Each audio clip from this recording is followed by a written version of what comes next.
At this point you'll have more luck predicting the lottery numbers than what starting XI Pep Guardiola is going to field in a Man City game. The Catalonian left us all scratching our heads an hour before kick-off against Arsenal. How many midfielders? 5. 3 at the back? 4? But who are going to be the full-backs? Sterling up top? Were just some of the many questions asked. One change no one saw coming though was Fernandinho, City's most important midfielder, being moved into the heart of the defense. It was a risky gambit that saw the Brazilian play at the back when City were without the ball and move into midfield when they were in possession, and one that eventually paid off as City ran out 3-1 winners courtesy of a Sergio Aguero hat-trick without being hugely convincing. It seemed as though the midfield was congested with David Silva, Kevin De Bruyne, Bernardo Silva and Ilkay Gundogan all on the pitch at the same time, and it proved difficult to shine bright in a cluttered sky.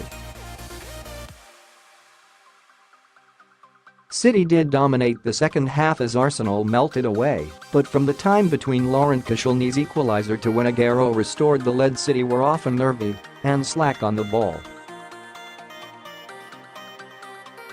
A braver team like Newcastle may have punished City more harshly, and with Chelsea coming up on Sunday it wouldn't be a surprise if Guardiola abandoned the tactical switch and once again made changes to his side to face a struggling Everton.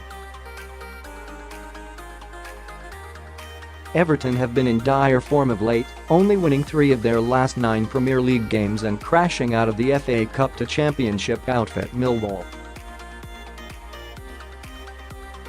So while Guardiola won't take the Toffees lightly, he may feel he could afford to rotate his team to keep key players fresh. However, since victory at Goodison would see City go above Liverpool at the top of the table on goal difference after the Reds failed to beat West Ham on Monday night, he could choose to name as strong a team as possible.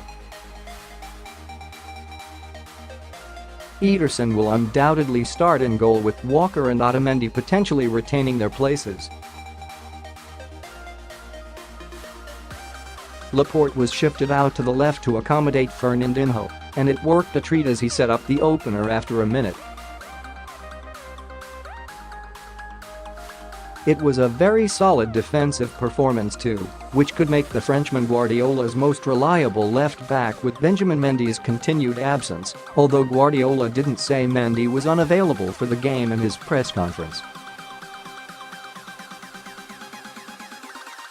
If Mendy doesn't return, Laporte could keep his place on the left with John Stones returning at centre-back against his former club. The potential switches at the back could see Fernandinho return to his favoured position in midfield, but with so many games coming up perhaps he'll be rested for this game with Gundogan taking up the defensive midfield role. Yet, with how vital Fernandinho is, maybe Pep can't afford to rest him even for a game against easier opposition. Silva and De Bruyne, who left the pitch with a grimace on Sunday, could both be rotated.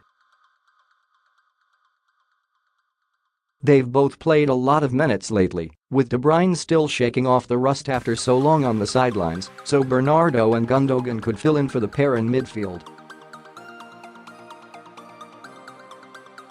Raheem Sterling and Sergio Aguero could both keep their places in attack after combining for 2 goals of Sunday's 3 goals, with Leroy Sane returning to the side after being left on the bench on Sunday.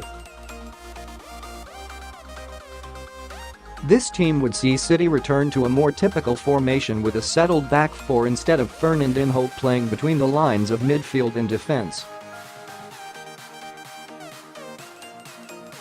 It would also give key midfielders a needed rest as the games continue to come thick and fast, but they'll be on hand from the bench if things don't go to plan.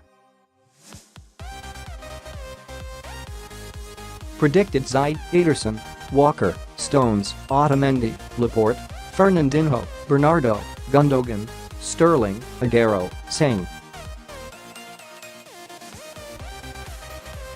Substitutes: Muric, Danilo, Delph, De Bruyne, Silva, Mahrez, Jesus.